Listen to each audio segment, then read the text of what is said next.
dernière conférence de l'année universitaire et j'ai le grand plaisir d'accueillir Alain-José Sahel pour nous parler de la restauration visuelle. J'ai un souvenir d'une de ces conférences au Collège de France sur le même sujet.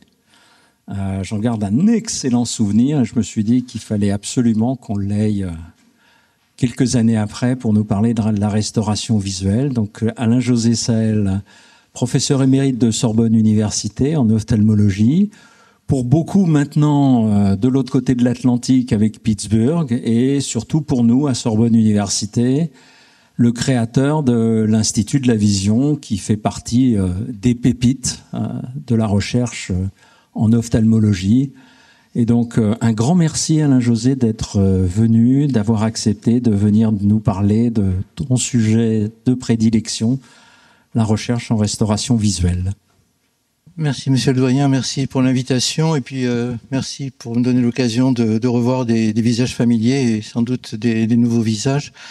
Évidemment, le parcours dont je vais parler, c'est un parcours sans terme qui est encore, comme toute la recherche, du travail en cours avec certains progrès, mais aussi beaucoup de choses qu'on attend de voir se dérouler sous nos yeux et dont on espère qu'elles vont nous permettre d'aider plus de personnes les unes après les autres. Le travail en fait a été principalement réalisé ici à Paris, à l'Institut de la Vision, un petit peu commencé à Strasbourg et une petite partie continuée à Pittsburgh.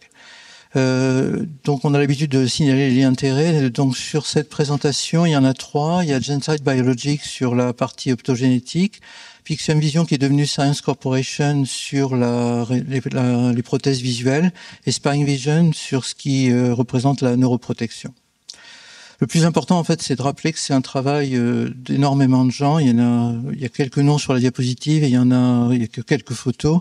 Mais c'est vraiment un travail de très longue haleine puisque certains projets ont été commencés il y a maintenant plus de 30 ans. Donc avec certains qui sont encore avec nous, d'autres qui ne sont plus. Et puis un nombre de collaboratrices et collaborateurs sans lesquels rien de cela n'aurait été possible. Et donc en particulier, donc Denise Dalcara et Serge Picot pour la réhabilitation visuelle par optogénétique, Boton Rosca, avec qui on a travaillé depuis des années sur ce sujet et sur d'autres, Daniel Palanquer pour les prothèses visuelles, Isabelle Odo sur tous les sujets, en fait, il y a la recherche clinique, et il y a les photos de quelques collaboratrices et collaborateurs de Pittsburgh.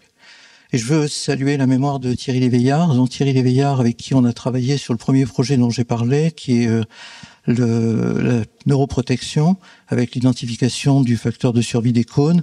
On a travaillé presque 27 ans ensemble sur ce projet et Thierry nous a quittés il y a exactement 2 ans en fait. Et donc je voulais dédier cette conférence à sa mémoire.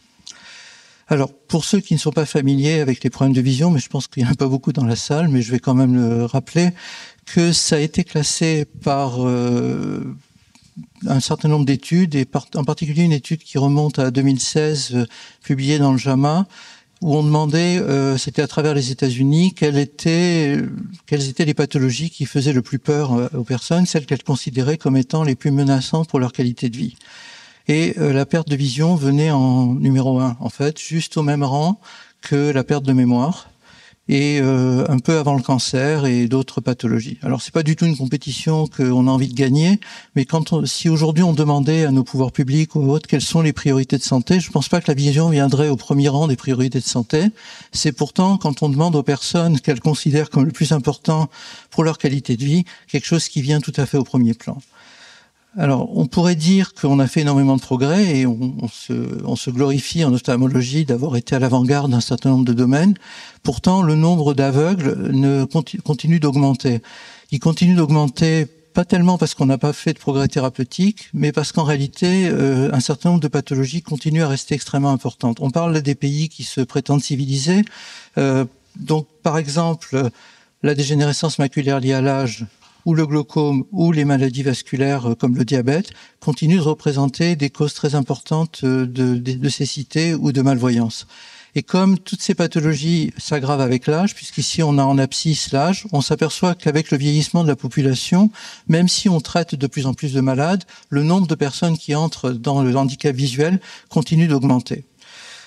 Si on veut vraiment adresser ce problème, en réalité, c'est un problème de recherche, bien sûr, mais c'est aussi un problème d'accès aux soins, puisqu'en réalité, certaines de ces pathologies, comme le glaucome ou comme la rétinopathie diabétique, sont en bonne partie susceptibles d'être prévenues en termes de complications par une prise en charge précoce et adaptée.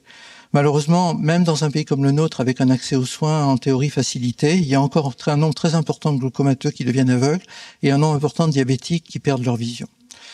Alors ça implique évidemment d'avoir une approche de santé, mais ça implique aussi quand même de développer une nouvelle thérapie. Alors pour un rappel encore par rapport à la vision, la lumière rentre dans l'œil, la lumière est absorbée au niveau des photorécepteurs, donc des neurones dans la profondeur de la rétine, transformée en signal électrique, traitée au niveau de la rétine, qui fait partie du cerveau, pour tous ceux qui pensent que c'est la périphérie, et c'est au niveau du cerveau que se fait la vision, sachant qu'il y a un continuum entre la rétine et le cerveau.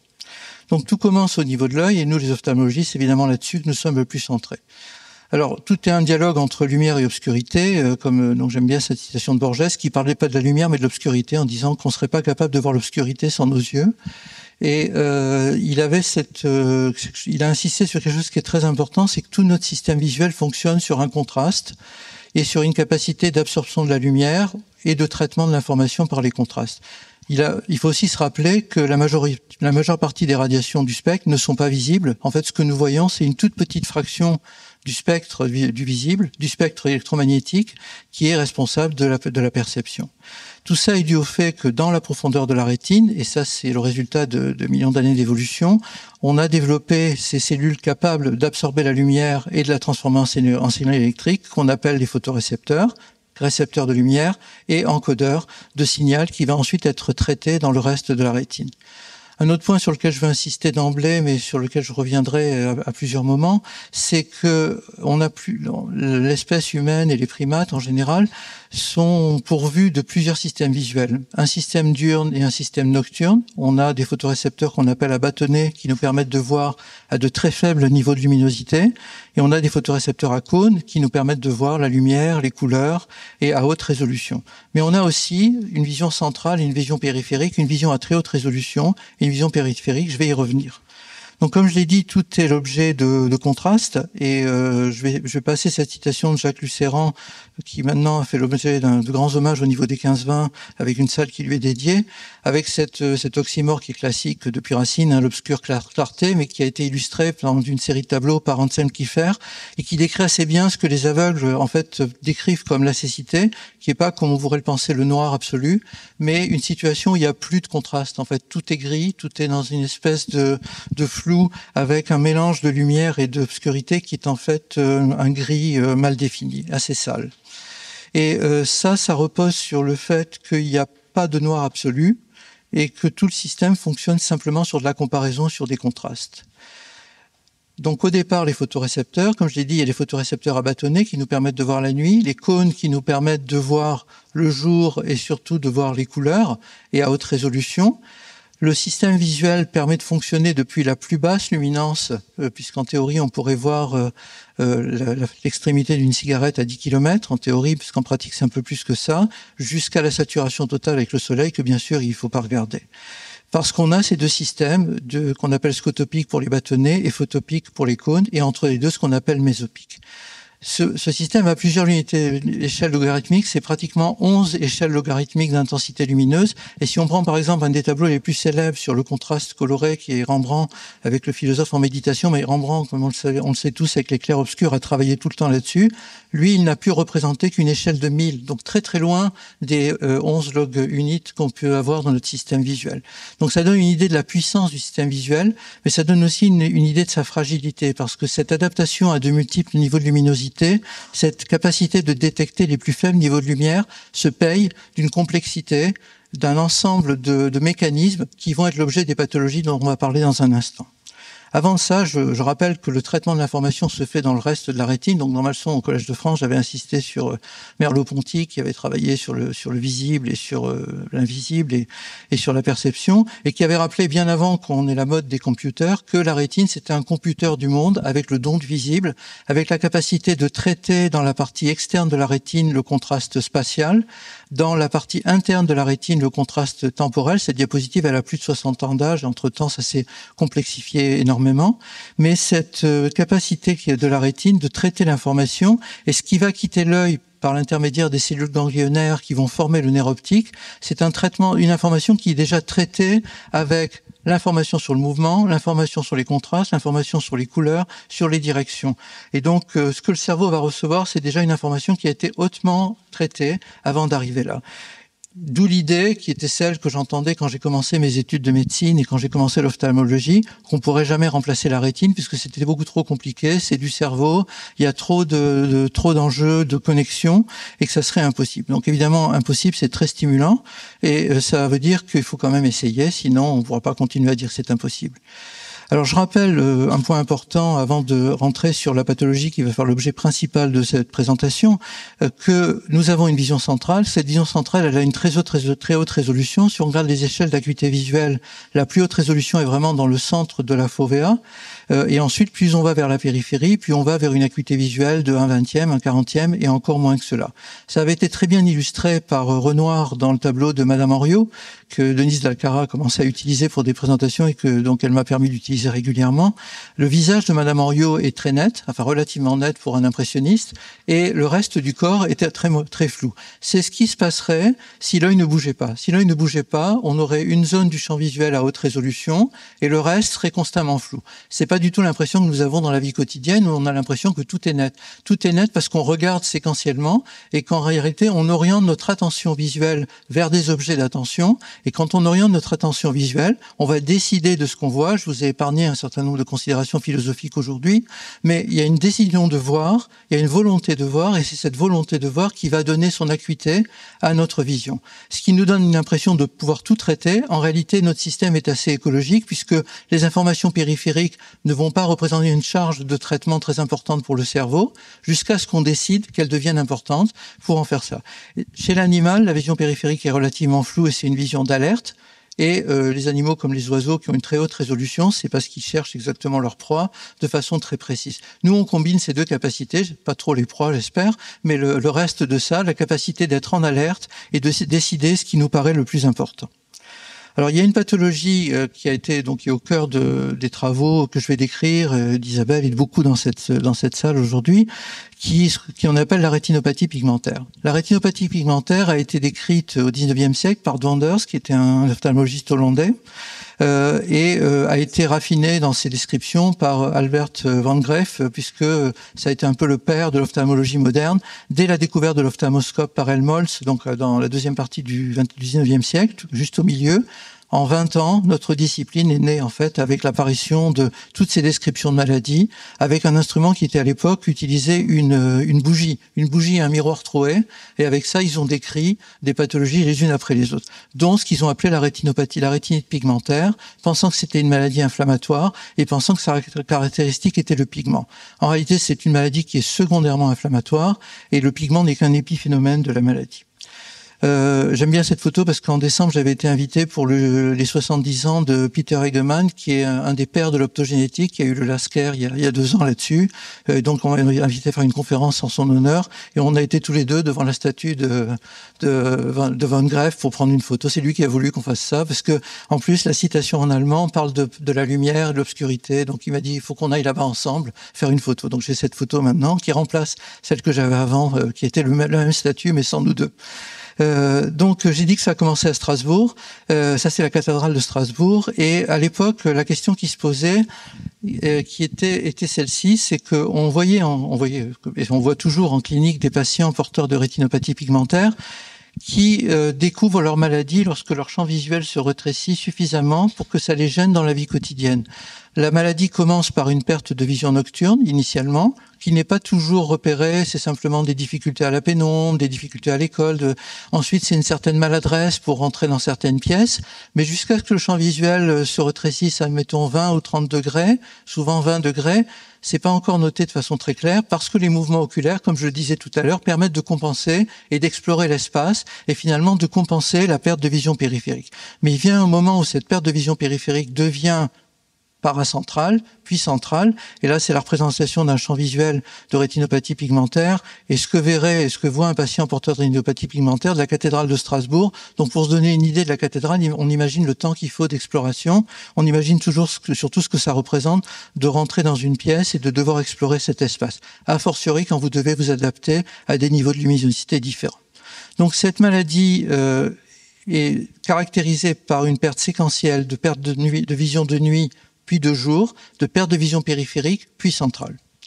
Donc on avait représenté avec Denise pour une revue qu'on m'avait demandé pour Science Translational Medicine, que j'ai enrichi depuis, mais qu'on avait préparé ensemble, qui décrit un peu le continuum de la maladie. Ça commence en général par des mutations qui affectent les photorécepteurs. Pas toujours, ça peut être aussi l'épithélium pigmentaire, mais le plus souvent ce sont les photorécepteurs. Et cette atteinte des photorécepteurs peut toucher les bâtonnets ou les cônes. Le plus souvent, ce sont les bâtonnets qui sont touchés. Et en 1989, le premier gène à l'origine de la rétinopathie pigmentaire a été identifié, c'est la rhodopsine, qui est le pigment visuel des bâtonnets.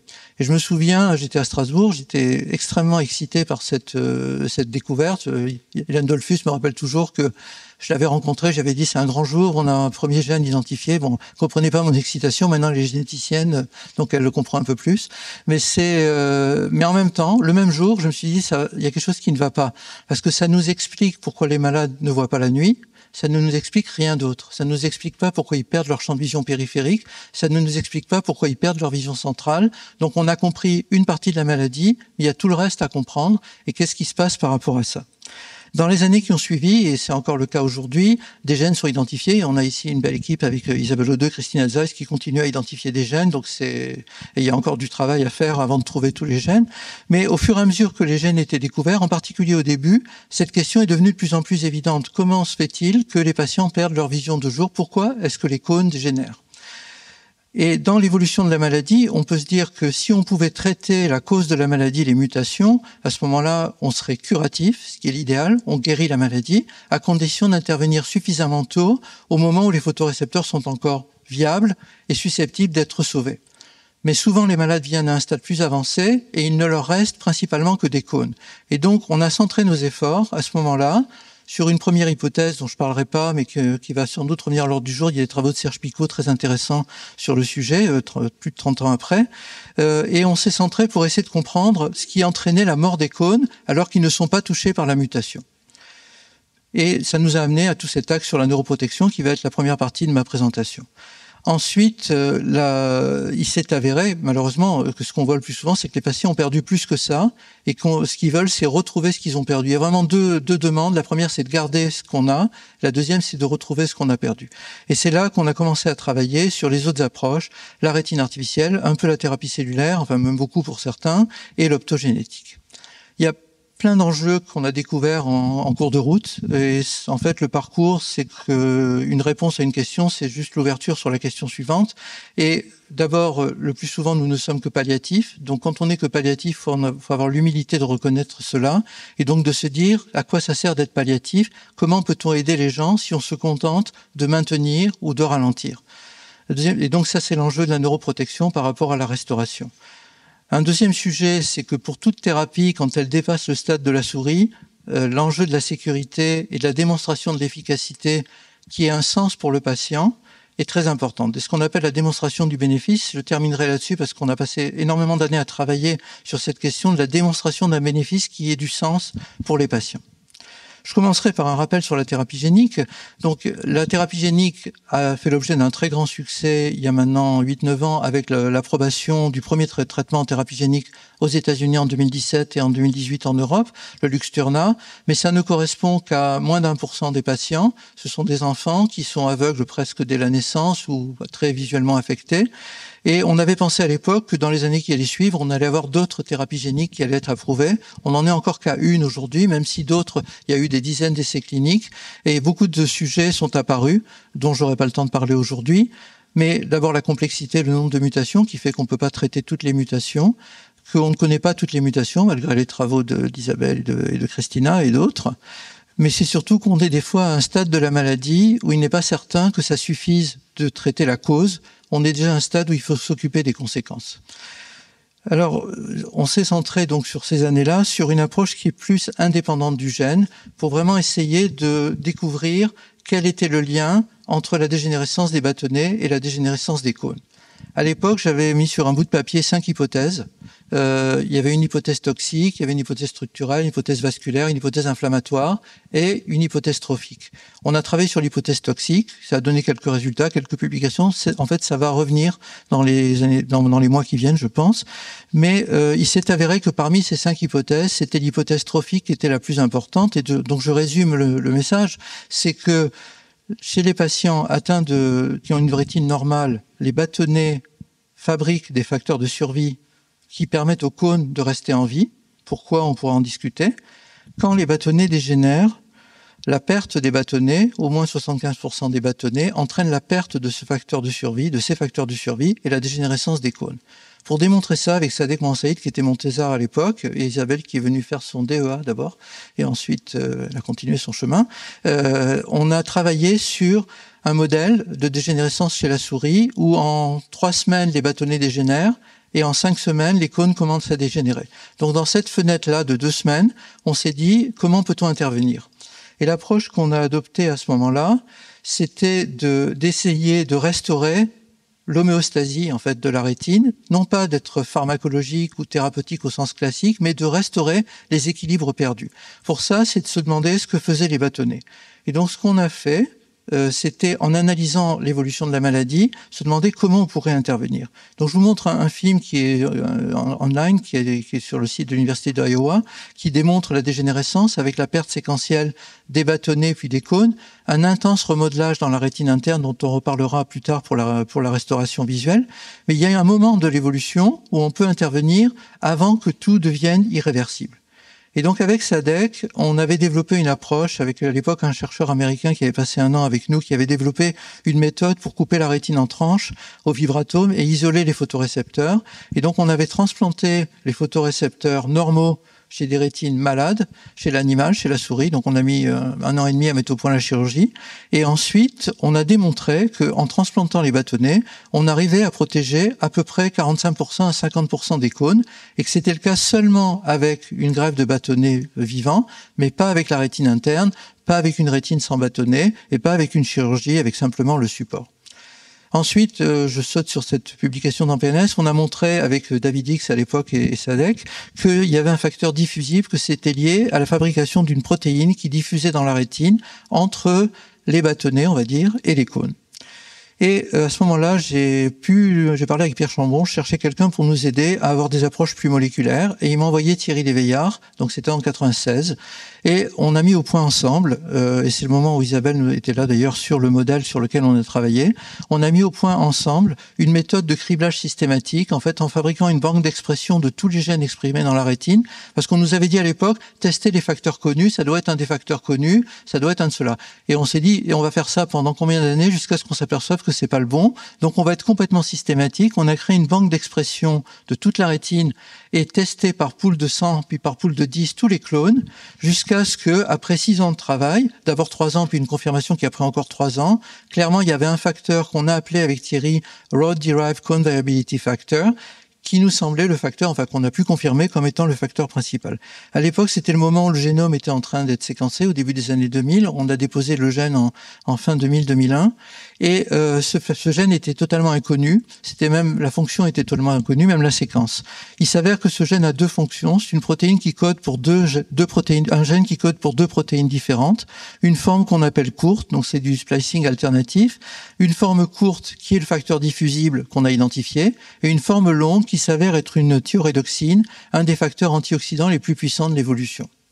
Ensuite, Thierry a continué à travailler sur la signalisation et ça a amené pas mal d'années après, dans un très beau papier dans Cell, à identifier le récepteur sur lequel se lie RDCVF à la surface des cônes et à démontrer un mécanisme qui n'était pas vraiment nouveau, mais qui était nouveau pour les photorécepteurs, qu'on appelle la glycolyse aérobique, qui est donc une glycolyse qui va transformer le glucose essentiellement en carbohydrate, utilisé pour la fabrication des membranes. Et donc, sous le contrôle de RDCVF libéré par les bâtonnets, les cônes, grâce à ce mécanisme qui en fait active un des transporteurs du glucose à l'intérieur des cellules, des photorécepteurs, sont capables de fabriquer des segments externes. Et ça permet à ces segments externes donc un renouvellement, puisque dans la rétine, il y a un renouvellement constant des segments externes des photorécepteurs. Les segments externes, c'est la zone des photorécepteurs où se fait l'absorption de la lumière et le début du traitement de l'information. Alors la glycolyse aérobie, en fait, a une longue histoire. Elle a été découverte dans les années 20 et 30, par Otto Warburg en Allemagne, qui était donc un biochimiste, et qui avait démontré que ce mécanisme nouveau n'existait que dans les cellules cancéreuses. Et il en avait fait un des instruments principaux du métabolisme des cellules cancéreuses pour la fabrication des membranes. Il y a d'ailleurs un livre qui s'appelle Ravenous, parce que Hitler l'a protégé, il était juif, mais il l'a protégé parce qu'il pensait qu'il allait guérir le cancer. Donc il y a un livre sur ce personnage, et ce personnage, donc Warburg, a pensé qu'il n'y avait que les cellules cancéreuses qui avaient ce mécanisme, mais il avait un artefact dans toutes ses préparations, c'était la rétine, mais il a dit ça doit être un artefact. En fait, c'était pas un artefact, la rétine utilise le même mécanisme pour fabriquer des segments externes. Donc quand on a publié notre papier, notre compétitrice principale de Harvard, de Connie Sepko, a publié un commentaire très positif, d'ailleurs très gentil, en rappelant un peu la logique de notre approche, en disant que dans la rétine normale, quand les bâtonnets sont vivants, ce facteur de survie se lie à son récepteur bassigine, active l'entrée de glucose et maintient les segments externes. Lorsque les bâtonnets dégénèrent, ça n'arrive plus, les cônes perdent leurs segments externes, dégénèrent et meurent. Donc évidemment, elle proposait, ce qu'on était en train de faire, une thérapie où on ramènerait ce facteur pour restaurer l'homéostasie. Donc c'est ce qu'on avait déjà commencé à faire. Et en fait, quelques années avant, sans comprendre pourquoi, en administrant ce facteur à des rats porteurs de la mutation rhodopsine, donc la mutation dont je parlais tout à l'heure, on avait pu démontrer qu'on restaurait l'électrophysiologie, donc les réponses visuelles, mais dans une proportion supérieure au nombre de cellules sauvées. Et c'était lié au fait, et c'était grâce à un reviewer qui a posé la question, qu'on s'est aperçu que les segments externes dans les rétines traitées étaient beaucoup plus longs et même présents que dans les rétines non traitées. Donc on ne savait pas encore pourquoi, c'était 4-5 ans avant la découverte du mécanisme, avec l'équipe de Thierry, qui était encore un peu la mienne à l'époque, et avec Najat en particulier, qui était le premier auteur, et donc on a pu comprendre après ce phénomène. On a collaboré avec une équipe à Berkeley, dans laquelle était Denise Dalcara, qui ensuite nous a rejoints, et démontré sur d'autres modèles que, en fait, les deux protéines, la forme courte et la forme longue, étaient importantes. Et par exemple, ici, dans une rétine qui a été traitée avec ces deux facteurs, on voit la différence entre la rétine pas traitée en termes de photorécepteurs et la rétine traitée, la densité. Et après, on voit les réponses électrophysiologiques qui étaient tout à fait importantes. En générant les modèles knockout, donc en inactivant le gène, on a aussi démontré que le facteur était un antioxydant très puissant contre le stress oxydant, contre la lumière et l'oxygène, et qu'en fait les deux facteurs étaient importants. Et donc ça a permis de montrer qu'en fait il fallait les deux facteurs, la forme courte et la forme longue, et qu'il fallait trouver un moyen de les administrer les deux. Donc on s'était déjà lancé dans une approche thérapeutique avec cette idée, donc ça c'est un dessin de Thierry, où on pourrait empêcher la maladie d'évoluer vers la cécité en réadministrant le facteur à un stade où les cônes sont encore viables pour transformer cette maladie dégénérative qu'on appelle la rétinopathie pigmentaire en une autre maladie chère à Christina Zeiss qu'on appelle la cécité nocturne congénitale stationnaire, où les patients ne voient pas bien la nuit mais gardent leurs cônes et continuent à voir le jour. Bon, c'est rentré dans un essai clinique il y a maintenant quelques années. Les premiers malades ont été traités à Paris, c'est Isabelle qui est le principal investigateur, donc ça a été annoncé. Toute l'escalade de dose s'est faite, avec une sécurité qui a été bonne. Maintenant, une extension de cohorte, et bon, les résultats commencent à être analysés, mais c'est encore trop tôt pour parler plus que ça de cela. Et le premier malade a été traité 1 mois avant la mort de Thierry. Donc j'ai pu parler avec lui, parler de ça, et bon, évidemment, il n'en saura pas plus, mais c'est là qu'on en est. Alors ça, c'était la première approche qui est plutôt protectrice, en fait, qui est plutôt palliative. Mais on a continué en parallèle à travailler sur un au-delà de la neuroprotection, essayer de comprendre ce qui se passe lorsqu'on ne peut plus régénérer les cônes, soit parce qu'il n'y en a plus, soit parce qu'ils sont à un stade qu'on appelle dormant, c'est-à-dire qu'il n'y a plus que les noyaux, il n'y a plus de segments externes, et il n'y a plus moyen de faire repousser ces segments externes. Dans des rétines post-mortem et dans de nombreux modèles animaux, en fait plusieurs, en particulier un des leaders mondiaux à l'époque du domaine, Matt Lavelle, nous a envoyé à l'époque 12 publications qui sont pas dans Medline parce qu'elles datent des années 50, sur des modèles animaux montrant qu'il y avait toujours un stade de la maladie où il y avait encore des noyaux de cônes, mais plus de réponse et plus d'activité. Et donc, on avait appelé ça les cônes dormants. Et avec Boton Rosca, donc que j'ai connu quand il était à Berkeley, quand Serge est revenu de Berkeley, il l'a invité, et qui était à l'époque jeune, qui est encore beaucoup plus jeune que moi, donc il est encore très jeune. Et Boton, on a commencé à s'intéresser à ce concept de l'optogénétique, qui a été découvert à la fin des années 90 par des chercheurs principalement allemands, en analysant le comportement et la réponse à la lumière chez les algues et des organismes très rudimentaires qui portent en fait, comme Chlamydomonas par exemple, qui expriment ces protéines qui ont comme caractéristique d'absorber la lumière et dans la même protéine, comme c'est couplé soit à une pompe, soit à un canal, de changer le potentiel membranaire. Donc l'idée dans le labo de Boton et en collaboration avec nous à Paris en particulier parce que Serge avait raffiné un modèle de survie cellulaire in vitro qui avait été développé au départ David X, on a pu travailler en équipe sur l'idée de la restauration visuelle dans des rétines où les cônes étaient très avancés en dégénérescence. Et ça a lancé, donc avec Denis, Jens Dubel qui était à l'époque avec nous, et ça a lancé toute une série de travaux. Je résume quelques-unes des publications, mais à l'Institut de la Vision, il y a eu un énorme chantier sur l'optogénétique sur lequel on a travaillé, quand je dis, c'est pas toujours moi, mais énormément de gens. Mais ça a commencé avec ce premier travail. Et ce premier travail a été publié dans Science et on a pu montrer qu'on pouvait réactiver ces cônes dans des rétines complètement aveugles et restaurer une réponse à la lumière, même une réponse dans le spectre de la lumière pour les bâtonnets.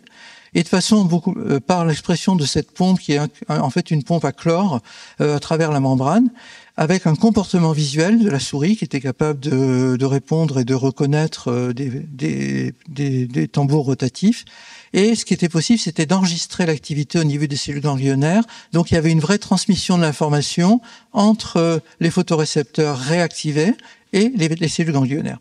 Donc on a eu l'impression à ce moment-là qu'on tenait une approche thérapeutique nouvelle.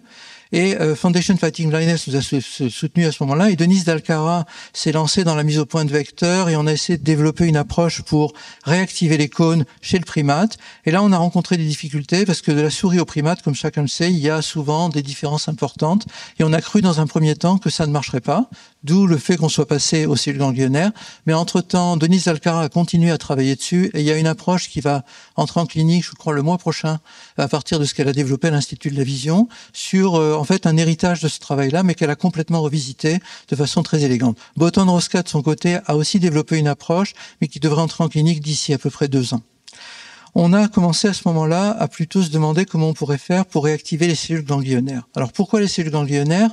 D'abord parce que ce sont les cellules qui reçoivent toute l'information visuelle et la transmettent au cerveau, mais aussi parce que quand on regarde l'évolution de la maladie, ici on a ce qu'on appelle la tomographie par cohérence optique, donc une technique que Claude Bocara, Kate et Michel et beaucoup d'autres ici connaissent bien. Dans l'évolution de la maladie, les photorécepteurs dégénèrent, ils sont en bleu ici, mais les cellules ganglionnaires mettent énormément de temps à dégénérer, et même quand le malade est complètement aveugle, il reste encore des cellules ganglionnaires dans la rétine. C'est ça qu'on a utilisé avec les rétines artificielles, mais ça donne aussi la possibilité de se dire que ces cellules ganglionnaires sont potentiellement réactivables si on les rend photosensibles. Donc l'idée, c'était d'exprimer des protéines d'optogénétique dans les ganglionnaires, et donc on s'est lancé sur ce chantier sur les ganglionnaires cette fois-ci. Alors pour ça, on n'était pas les premiers puisque en 2006, Pan à Detroit avait eu l'idée d'utiliser les protéines d'optogénétique découvertes en Allemagne, la toute première, et de l'essayer sur des souris et avait montré qu'il y avait effectivement des réponses. Le problème, c'est que ces protéines étaient tellement peu sensibles à la lumière qu'il faudrait pratiquement brûler la rétine pour la stimuler. Donc il n'y avait aucune possibilité d'amener ça en clinique. Il a quand même essayé, mais on n'a jamais entendu parler des résultats. De notre côté, avec Denis, on a essayé d'affiner la méthode et pour ça, d'abord d'utiliser des protéines plus sensibles. Donc Ernst Bamberg au Max Planck Institute à Francfort nous a proposé d'utiliser une nouvelle protéine qu'il avait développée qui s'appelait Catch, couplée avec un canal calcique. Et effectivement, les réponses étaient meilleures, il fallait moins de lumière, mais la zone de sécurité entre zone de stimulation et zone toxique était très étroite. Donc on a cherché une protéine qui soit beaucoup plus sensible à la lumière et pour ça, on a utilisé le concept que il y a une efficacité lumineuse spectrale, c'est-à-dire que plus l'intensité, plus la longueur d'onde est courte, plus il y a d'énergie. Ça veut dire que si vous allez sur une longueur d'onde plus longue, il y a moins d'énergie. Donc si vous allez vers le rouge, au lieu d'être dans le bleu, vous avez des chances d'avoir une stimulation, mais avec moins d'énergie, donc moins de toxicité. Et donc on a cherché à travailler là-dessus, parce que sinon il aurait fallu donc exploser les gens à un soleil très violent, donc c'était évidemment pas possible. Et donc à ce moment-là, on a identifié 2 protéines, une qui a été identifiée par Roger Chen, mise au point par Roger Chen, le découvreur des protéines fluorescentes, qui a eu le prix Nobel il y a pas mal d'années, qui très gentiment l'a rendu disponible pour la communauté, qui s'appelle Richard, et c'était Jens Dubel qui a fait un très beau travail là-dessus. Et puis moi j'avais été contacté par Ed Boyden au MIT, qui savait qu'on cherchait des protéines comme ça, et qui me dit j'ai une protéine qui est dans le rouge et qui peut correspondre à ce que vous cherchez. Donc on a dit d'accord, on a adopté cette protéine qui s'appelle le Crimsonar et on a décidé de travailler là-dessus. Ensuite Denise a travaillé sur les optimisations des vecteurs, l'expression, je vous passe les détails, mais ça a permis d'aboutir à une construction qui permettait de cibler le mieux possible les ganglionnaires avec efficacité. Ensuite, à l'Institut, avec Serge Picot, Ulysse Ferrari, Frédéric Chaffier, donc pas mal de gens, ils ont travaillé sur la démonstration du bénéfice. Et maintenant, avec l'équipe de Valentina, il y a beaucoup plus de moyens pour faire ça. En multi-électrode arrêt, donc sur des arrêts multi-électrodes, et de démontrer qu'on avait des signatures électrophysiologiques, là c'est sur la rétine de primates, avec des stimulations avec des formes particulières, chacune ayant une signature, et de développer un décodeur bayésien qui permettait donc de prédire en théorie, dans des conditions complètement artificielles, de rétine fixe, on contrôle tous les paramètres, l'acuité visuelle théorique. En parallèle, les travaux sur le primate avaient démontré la sécurité. On a créé GenSight Biologics et on s'est lancé dans le développement thérapeutique. Pour ça, il fallait développer les vecteurs, on vient de le voir. Il fallait identifier le meilleur vecteur possible, licencier les protéines. Mais il fallait aussi développer un système de stimulation parce que la protéine en question a besoin de beaucoup de lumière pour être stimulée. Il fallait trouver comment la stimuler de façon efficace. Donc ça, c'est aussi un commentaire de Connie Sevko sur notre papier précédent. Et l'essai thérapeutique, c'est une combinaison thérapeutique de 3 approches. Une, c'est de la thérapie génique, donc pour exprimer la protéine dans les cellules ganglionnaires. La deuxième, c'est un système de photostimulation avec des lunettes de stimulation qui envoient dans la longueur d'onde correspondante l'information lumineuse. Et la troisième chose qui n'est pas sur la diapositive, qui est au moins aussi importante, et j'y reviendrai parce que ça me tient à cœur, c'est la réhabilitation. C'est qu'il faut apprendre aux patients à utiliser potentiellement l'information qu'on leur a rendue. La sécurité de l'essai a été remarquablement bonne alors qu'il s'agit de protéines complètement étrangères aux êtres humains. Ça vient de Chlamydiomonas, des algues, donc on aurait pu penser qu'il y aurait une mauvaise tolérance. En réalité, il y a eu très peu d'effets indésirables, très bonne tolérance. Ça a permis de traiter 10 patients dans cet essai. On est en train en ce moment d'écrire le papier sur tous les patients.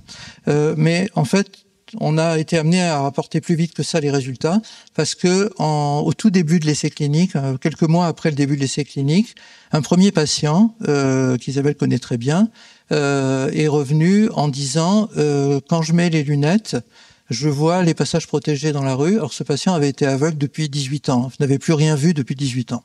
Donc on a fait revenir ce patient, c'était en plein Covid. J'avais dit à ce moment-là à GenSight, pas de press release, pas d'information, on vérifie tout N fois avant de le faire. Ce patient s'est prêté à de nombreux tests. Il était capable de compter des objets, il était capable de localiser des objets, donc c'est pas énorme, mais pour quelqu'un qui était complètement aveugle, ça avait du sens. Et surtout, sur la suggestion d'ailleurs d'un des reviewers du papier, on a couplé ça avec de l'électroencéphalographie multi-électrode pour essayer de démontrer qu'il y avait une activation du cortex visuel. Donc ce premier patient, il y a eu plein de films qui ont été montrés à l'époque. Le papier est sorti dans Nature Medicine. Il y a eu un écho important il y a 4 ans maintenant. Et là, je vous montre une deuxième patiente dans cette étude, malheureusement disparue, qui a été capable en fait on lui demandait de compter le nombre de stylos sur la table. Donc vous n'entendez pas parler, mais c'est ce qu'elle est en train de faire. Et elle est donc capable de compter 1, 2, puis 3. Et elle aussi, elle était complètement aveugle au début de l'essai. Et donc, on a maintenant sur l'étude à peu près la moitié des malades qui ont eu des comportements visuels. Et là, elle est capable d'attraper l'objet, de le pointer. Donc, évidemment, c'est pas une acuité visuelle, mais c'est une performance visuelle pour quelqu'un qui était complètement aveugle. Donc, le couplage avec l'électroencéphalographie a montré des réponses au niveau du cortex occipital spécifiquement, et que ces réponses étaient caractéristiques, ce qu'on appelle la désynchronisation des ondes alpha, correspondantes à l'activité du cortex visuel. On a ensuite raffiné ce protocole avec un décodeur, 128 électrodes au niveau cortical, chirurgicale, bon, c'est complètement non invasif, hein, et différents paramètres de stimulation et un décodage. Et on est en train donc de rapporter les résultats. Je vous donne juste un petit résumé des résultats. Il y a une différence importante entre système allumé et système éteint, et selon les différentes formes, en fait, il y a des résultats qui sont statistiquement significatifs ou proches de l'être. Entre-temps, il y a d'autres qui ont travaillé sur l'optogénétique. Il y a aujourd'hui plusieurs essais cliniques en cours. Donc, il y a de la compétition sur le sujet et c'est très bien. Nous, on ne s'est pas arrêté en chemin. On a continué à travailler. Donc, on a mis au point, entre mon équipe à Pittsburgh et l'équipe de Valentina Emiliani et Emiliano Ronzetti, une approche pour augmenter la résolution de l'optogénétique en couplant trois développements technologiques nouveaux. Un, c'est de définir la zone qui va être ciblée par la thérapie génique parce qu'on utilise beaucoup trop de vecteurs pour essayer vraiment de restreindre le nombre de vecteurs qui va être injecté. Et ça, c'est en développant un gel qui permet de délivrer spécifiquement. Et ce gel, en fait, ne libère que dans un sens, vers la rétine. Le deuxième, c'est d'avoir des vecteurs qui soient spécifiques de type cellulaire et pas des vecteurs qui touchent tous les types cellulaires. Et le troisième, qui est donc le développement de Valentina, c'est d'une part d'identifier comment l'information visuelle est traitée entre les photorécepteurs et les cellules ganglionnaires, pour stimuler ensuite par holographie Doppler, pas Doppler, excusez-moi, digital holographie, pour stimuler spécifiquement les types cellulaires, et c'est couplé avec un système d'eye tracker, donc avec les mouvements oculaires. Donc ça, c'est un projet qui a très très bien marché. On essaye maintenant de passer à la deuxième phase de ce projet. Malheureusement, avec les problèmes américains de financement, on est un peu entre deux là, puisque c'est difficile de continuer ce type de projet, mais ça semble extrêmement prometteur. Dernière approche, c'est les prothèses rétiniennes. Donc ça, on avait commencé ça il y a pas mal d'années en fait, et là je montre donc Pierre-Olivier Barral, Quinze Saracher et Yannick Lemaire qui ont travaillé avec moi toutes ces années sur les prothèses visuelles. On avait été les premiers en Europe en 2008, je crois, ou 2010, je sais plus, à implanter un premier patient complètement aveugle de rétinite pigmentaire, puis plusieurs, avec ce système épirétinien développé en Californie de 60 électrodes à la surface de la rétine pour stimuler les cellules ganglionnaires. Et ça avait donné des résultats visuels. Ce patient, par exemple, qui était un des meilleurs, était capable de lire des mots et des lettres de grande taille. C'était un patient particulièrement remarquable parce qu'il était lui-même éducateur pour enfants aveugles. Donc, il avait une capacité à analyser les informations tout à fait remarquable. Donc, on a continué cette approche, mais on était confronté à un problème de résolution qu'on avait identifié depuis longtemps, et on n'est pas les seuls. C'est que selon le nombre de pixels de l'information, ce qu'on voit en haut à gauche, la capacité de traiter l'information va être extrêmement dégradée. Et au tout début du projet, quand je pensais personnellement que ça ne marcherait jamais, je parle de 1996, j'étais rentré d'un congrès où quelqu'un avait présenté quelque chose sur la rétine artificielle qui était tellement peu réaliste que je m'étais dit ça marchera jamais, et après je me suis dit mais ça marchera jamais si on n'essaye pas de faire bien.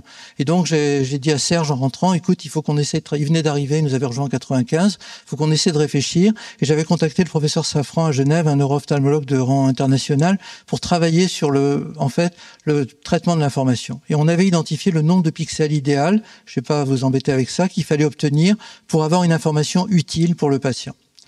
À ce moment-là, on était sur un développement de prothèses plutôt sous-rétiniennes, et on a entendu parler de Daniel Palanker à Stanford qui développait une prothèse sous-rétinienne sans fil. Et dans un congrès, Daniel est venu me voir en me disant pourquoi est-ce qu'on ne travaille pas ensemble. Donc on a commencé à collaborer. Le concept, c'est d'utiliser des photodiodes, donc comme les panneaux solaires, qui vont être activés par une lumière infrarouge, mais qui vont être couplés avec une amplification du signal, de façon à pouvoir stimuler les cellules bipolaires, donc dans la rétine interne. Donc Daniel avait développé des prototypes, les avait testés chez la souris. On a commencé à regarder. Donc Pixium Vision, qu'on avait créé à ce moment-là, s'est intéressé à cette technologie pour la développer. On a réussi à les convaincre. Et on s'est lancé dans une validation chez le primate qui s'est faite ici à la Pitié avec l'équipe de Pierre Pouget, donc Serge. Et ce qui était intéressant, c'est que dans la zone de l'implant, chez les primates qui sont des primates normaux, les photorécepteurs, parce qu'ils perdent leur oxygénation, dégénèrent. Donc cette zone ne répond plus à la vision normale, à la lumière normale. Tout le reste de la rétine répondait normalement. Donc ça, c'est l'implant implanté chez le primate. C'était Yannick Lemaire qui avait fait ces chirurgies. L'implant n'est pas tout à fait centré, mais c'était suffisamment bon pour les analyses.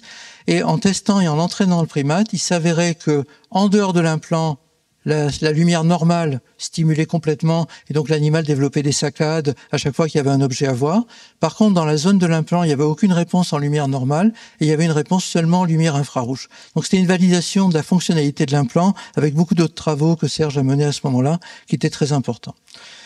On a ensuite été amené à transférer ça vers la clinique et avec un développement technologique, la mise au point de l'instrumentation chirurgicale avec Yannick Lemaire.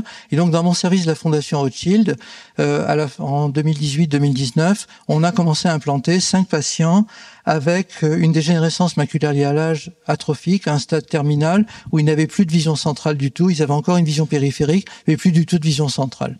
Et cette étude qu'on a publiée maintenant il y a quelques années, d'abord dans Ophthalmology puis dans Nature Communication, a montré que ces patients qui n'avaient plus de vision centrale avaient de nouveau une capacité de lire en vision centrale. On a fait un autre petit essai à Pittsburgh et puis on a lancé une étude européenne sur 5 sites, 13 sites en fait, avec une 38 patients qui ont été traités. Étude qui va être publiée dans les semaines qui viennent, qui devrait avoir, je pense, une certaine audience. Le système, c'est donc des lunettes avec une caméra qui projette à l'intérieur de l'œil de la lumière vers l'implant. La lumière va permettre d'envoyer les formes et d'amplifier le signal pour stimuler la rétine interne. Et donc, c'est ce que va faire cet implant. Ici, par exemple, c'est un des premiers patients implantés à Paris dans cette première étude, avec l'implant dans la zone atrophique de la rétine. Donc ça, c'est pas iatrogène, c'est la pathologie. Elle était comme ça, la rétine était atrophique. L'implant est donc injecté sous la rétine. Il y a un film, là, je vais vous épargner ça. Et l'implant, donc on voit en OCT, est sous-rétinien. Et donc on voit il y a à peu près 400 électrodes. Chacune est indépendante avec sa propre électrode de retour. Donc ça, c'est la chirurgie. Et donc ces patients, donc dans cette première étude, il y avait une amélioration d'acuité visuelle qui était au départ inchiffrable pour arriver à des niveaux. Par exemple, là, on a 32 lettres, ça correspond à 6 lignes en fait d'amélioration de l'acuité visuelle, ce qui est tout à fait bon. C'est plus que la moyenne, mais c'était un résultat assez spectaculaire. Et on a montré, donc je vous montre pas ça aujourd'hui, que les patients gardaient leur vision périphérique, c'est-à-dire qu'ils ne perdaient pas leur vision périphérique, ils avaient leur vision centrale et ils pouvaient continuer à utiliser leur vision périphérique. On a publié ça dans Nature Communication il y a 2 ans. Donc l'étude qui s'est appelée Primavera prenait des patients à des stades très avancés de DMLA sur de très nombreux sites avec de très nombreux chirurgiens. Information importante, il y a eu quelques complications, mais il n'y a pas eu de perte de vision. C'est la vision de départ, la vision à la fin, sans l'implant et avec l'implant. Il n'y a pas eu de perte en fait au cours de l'étude. On a regardé en OCT si la rétine avait un changement. Il y avait un petit amincissement de la rétine au-dessus de l'implant, mais qui restait stable. Et il y a un patient qui est décédé pour une autre raison et la rétine a pu être collectée et analysée et la rétine interne restait encore valable. Et là, je vous montre les changements d'acuité visuelle dans l'étude. Ça, c'est sans l'implant, ça, c'est avec l'implant à 1 an. Et en fait, une grosse partie des patients ont amélioré de plus de 3 lignes, donc de plus de 15 lettres, leur acuité visuelle dans cette étude à 1 an, ce qui est du jamais vu. Donc il y a plusieurs films, malheureusement comme il n'y a pas de son, vous êtes obligé de me croire. Ici, c'est une patiente à Londres qui est en train de lire en fait une page de livre. Qui était incapable de lire quoi que ce soit jusque-là. Et là, donc, elle est en train de lire en plus, c'est pas un texte facile. Et elle est en train de le lire. Et on voit sur l'écran ce qu'elle voit, puisqu'on voit ce que la caméra projette sur sa rétine avec ce système. Donc, elle est capable de lire, pas rapidement, mais en fait, elle est capable de lire de façon à comprendre ce qu'elle lit de façon utile.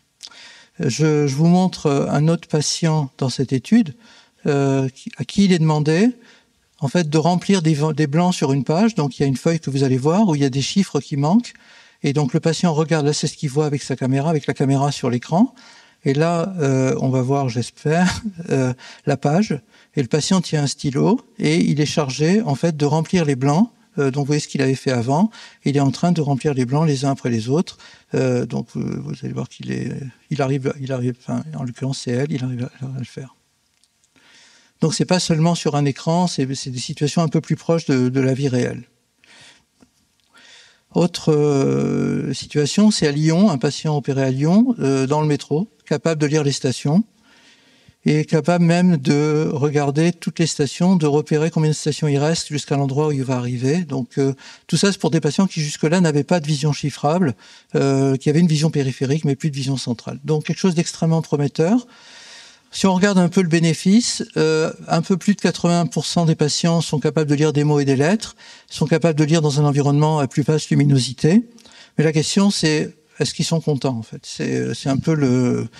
Et en moyenne, 70% des patients trouvent que c'est bien, que ça les aide dans la vie quotidienne. Mais il y a donc un delta en fait entre ce qui nous fait plaisir à nous, le test qu'on mesure, et l'impression que ça a sur les patients. Et c'est sur quoi je veux consacrer la dernière partie de mon exposé, c'est est-ce qu'on peut mesurer l'expérience humaine? En fait, est-ce qu'on est capable de ça?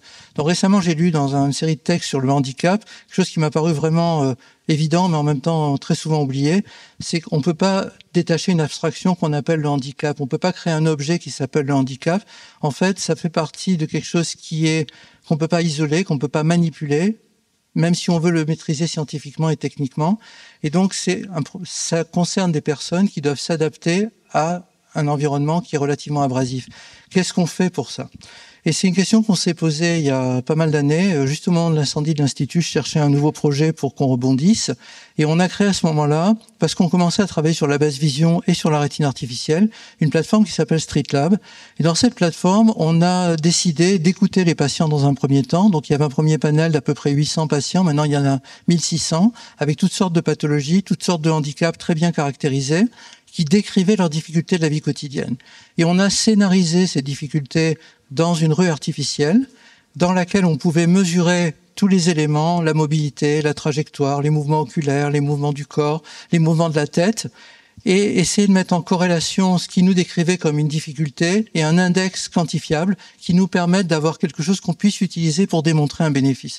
Donc vous avez tous les capteurs placés sur les sujets. Ici, c'est donc Olautier qui est un des scientifiques qui est clé pour ça. C'est un patient avec une rétinopathie pigmentaire avec un champ visuel très étroit.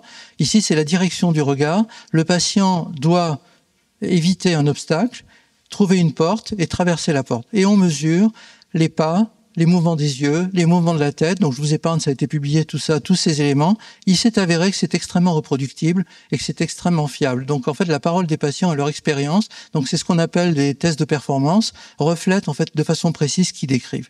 Alors, la construction de StreetLab, ça avait été un gros enjeu financier et c'est un beau succès, mais on peut pas construire des StreetLab partout et il y a des patients partout.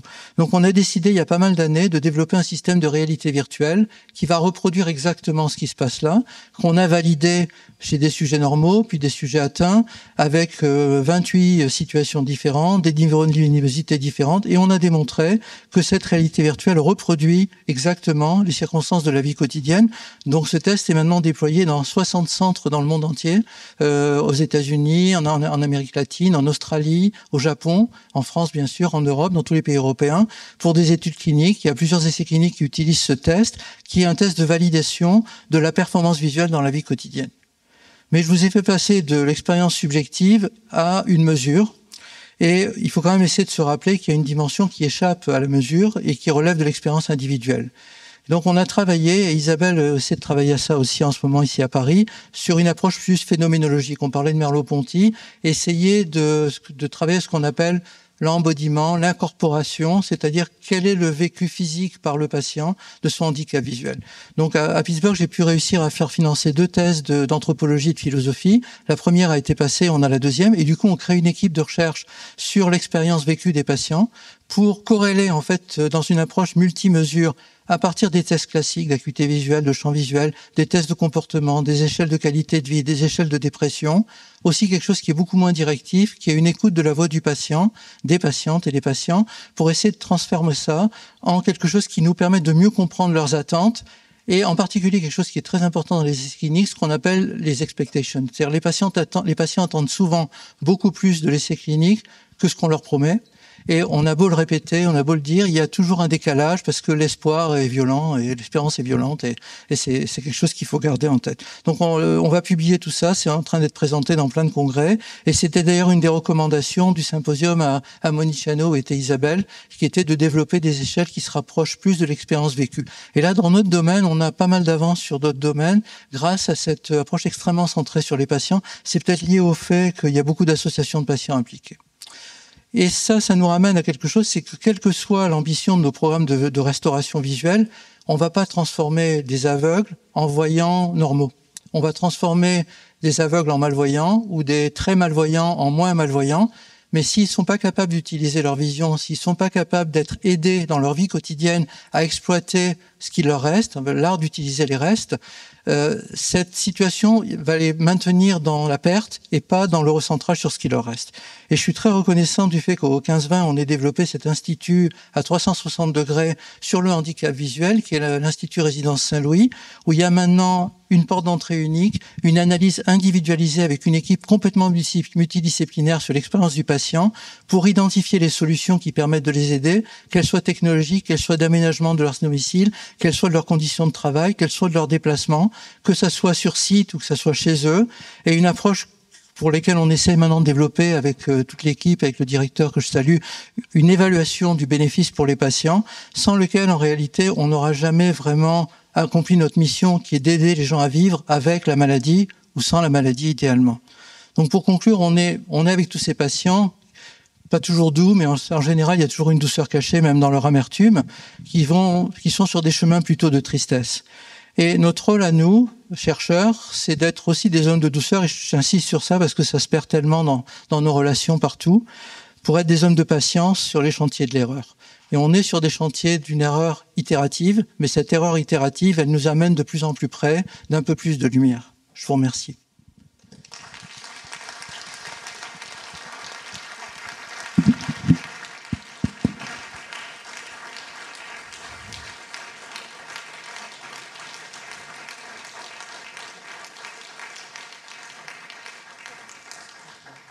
Un grand merci pour cette conférence, du gène à l'expérience patient, même si l'expérience patient, ça passe aussi par de la très haute technologie pour pouvoir avoir des choses mesurables et intéressantes.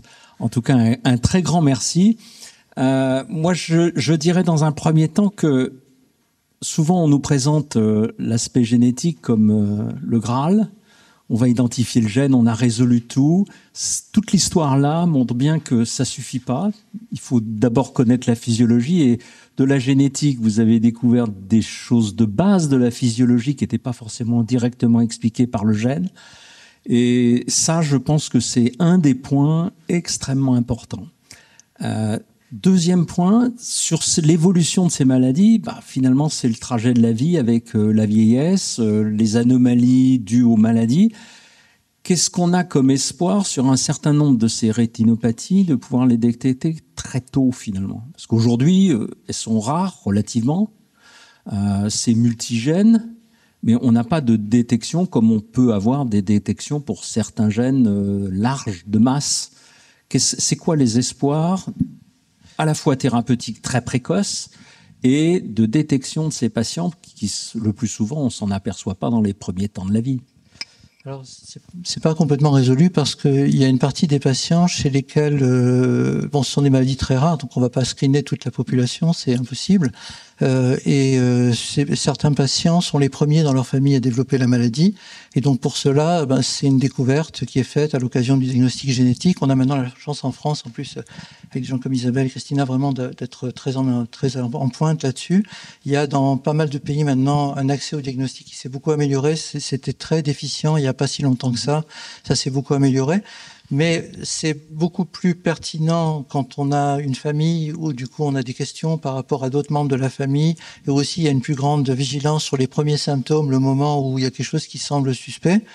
Mais il n'y a pas aujourd'hui d'instruments qui permettent de screener l'ensemble de la population. Tant qu'on n'a pas des thérapeutiques qui ont un impact à des stades précoces, c'est, on va dire, c'est ce que c'est. Mais effectivement, au fur et à mesure qu'on rentre dans des approches curative, le jour où la thérapie génique va devenir, ça va être quand même le traitement idéal. Il y a aussi une approche pharmacogénétique dont je n'ai pas du tout parlé, sur laquelle on a aussi travaillé, qui peut s'appliquer très tôt dans la maladie. Il y aura cette question-là. Alors, une des possibilités, c'est de dépister les troubles visuels beaucoup plus tôt chez les enfants. Avec des outils, et la réalité virtuelle, ça peut être un de ces instruments, par exemple. Il y a eu des tests qui ont été développés, par exemple, dans le syndrome de Usher, qui associe surdité et malvoyance, pour éviter d'exposer les enfants à des tests assez violents, en fait, pour tester leur vision nocturne, par exemple. Ça s'est pas encore répandu de façon très importante, mais on peut imaginer, en fait, de détecter plus tôt la difficulté visuelle, mais pas vraiment avant que la cellule ait dégénéré. Et ça pose un problème, c'est que souvent, quand on diagnostique la maladie, il y a déjà eu un dommage cumulatif, c'est-à-dire que la maladie a eu le temps d'agresser les cellules pendant des années, souvent, et même quand on agit, on n'est pas forcément en situation de réverser, de revenir en arrière sur ce dispositif. Là, on le voit, par exemple, je n'ai pas du tout parlé de ça aujourd'hui, sur la neuropathie de Leber, où les gens, c'est une maladie mitochondriale, où les jeunes adultes perdent leur vision en quelques semaines, Mais en réalité, ça a été précédé par une période silencieuse de pouvoir 10 ans, 15 ans, où il y a eu des atteintes cumulatives des cellules. Et quand on agit, c'est après tout ça. Donc en fait, revenir complètement en arrière semble difficile. J'ai l'impression qu'on n'est pas très bon en France sur la détection du handicap visuel en médecine scolaire de base. Non, j'étais médecin scolaire. Handicap. Ma première fonction, j'étais médecin scolaire juste après mes études de médecine pendant 1 an. Ça m'a convaincu de passer l'internat et de faire autre chose parce que c'était d'une inefficacité violente. Parce que je remplissais des papiers, j'envoyais des enfants chez des médecins qui n'y allaient jamais, je dépistais les troubles visuels et auditifs, ça ne servait à rien. C'était extrêmement difficile. C'est un métier horriblement frustrant. Je me souviens d'un entretien avec l'Éducation nationale qui questionnait la conférence des doyens. Aidez-nous à trouver des médecins scolaires. Ah ouais, la première réponse était, mais vous n'en aurez pas? Vous ne les trouverez pas. D'abord, vous les rémunérez avec un lance-pierre, donc ça va pas aider. Mais c'est pas vers les médecins qu'il faut se diriger, mais plutôt vers des infirmiers de pratique avancée, par exemple, pour détecter tous les handicaps. Le médecin, vous en aurez peut-être un par département qui servira de référence à l'ensemble des infirmiers de pratique avancée. Mais c'était d'emblée la recherche de médecins alors qu'on sait très bien qu'on ne les aura pas pour non, ça. Et puis c'est pas forcément nécessaire. Et qui ne sont pas formés à ça. Et c'est pas forcément nécessaire parce que c'est juste des tests de vision qu'il faut faire. Il y a par exemple aux États-Unis une initiative qui s'appelle Vision to Learn, donc c'est pas dans tous les États et c'est philanthropique, c'est pas l'État qui fait ça, pas encore moins aujourd'hui. Et donc ça va dans les écoles pour tester la vision des enfants et ça permet de découvrir plein de choses. Qui veut poser des questions? Vous vous présentez? Bonsoir, docteur. Merci. Juan Fernando Ramirez, Sorbonne Université, Institut Santé Global. Petite question. Pour améliorer la prise de conscience au niveau de la pratique médicale de généraliste, est-il possible de concevoir que ce type de maladie coexiste avec d'autres pathologies chroniques qui sont plus facilement repérables en consultation générale ou pas? Alors c'est le cas pour beaucoup de maladies. Nous on a l'habitude de différencier des formes isolées, ce qu'on appelle des formes syndromiques. Il y a de très nombreuses maladies qui sont multisystémiques, des maladies mitochondriales, des maladies métaboliques, des maladies qui touchent vision, audition, comme le syndrome de Sher. Donc ça rentre là dans des approches qui sont toutes les maladies, par exemple de stockage, qui touchent des enfants très tôt avec des atteintes neurologiques, des atteintes visuelles. On voit tous ces patients dans nos consultations avec à chaque fois des enjeux.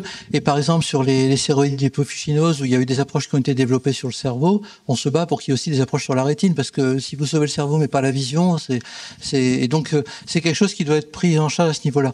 Mais ça ne suffit pas à sensibiliser. Je pense que aujourd'hui déjà, moi je peux vous dire, moi j'étais étudiant en médecine il y a trop longtemps maintenant, on n'a pas eu un cours d'ophtalmologie, et c'était pas à Pitié-Salpêtrière, c'était à Paris, mais pas à la Pitié-Salpêtrière, pas un cours. Quand j'ai commencé l'ophtalmologie, je ne savais rien, absolument rien. Donc il y a eu quand même un gros progrès qui a été fait dans les dernières années, dernières décennies, sur un meilleur enseignement quand même des étudiants.